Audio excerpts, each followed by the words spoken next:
Hi everybody. Hello again and welcome to this week's purchasing recap. Today we're going to be talking about Chapter 6. Chapter 6 is a really small chapter. Basically has to do with planning and organizing a purchasing department. Who's going to purchase, how's it going to be set up. Simple chapter. It all comes down to basically it's how big is the operation that you're going to be working for. A couple quick things. In most small places, you're going to have, say, the owner, manager, or a user buyer, the chef, who's also the owner of the restaurant. They're going to do all of the specifications, the dealing with the salespeople, the actual purchasing. Sadly, a lot of times putting the product away as well. But it typically tends to be one person.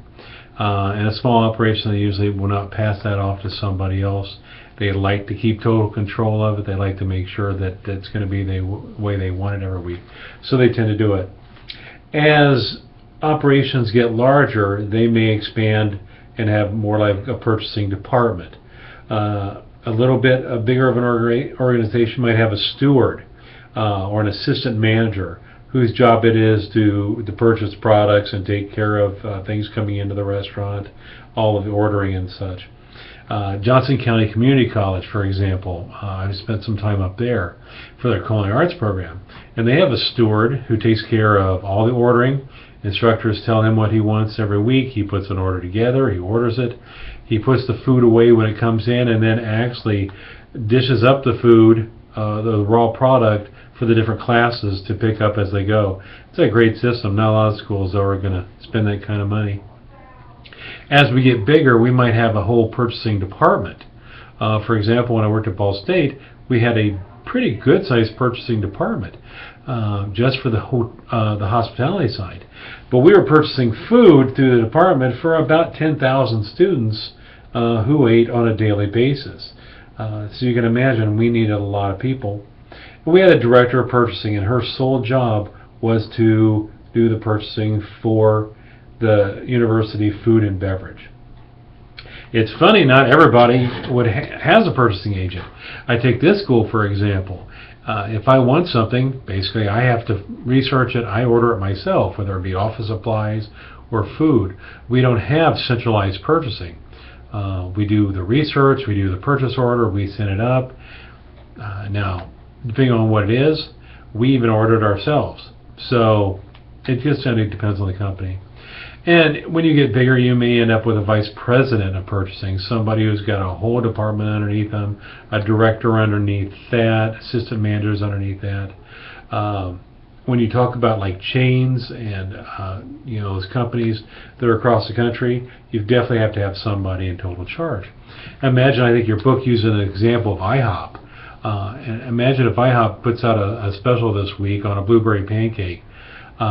How many blueberries do they have to order, and how many people have to be involved in that decision to make sure that happens?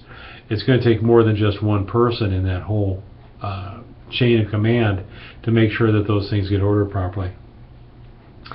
Something else covered in this chapter is the different duties of a director, things that a purchasing manager might have to do.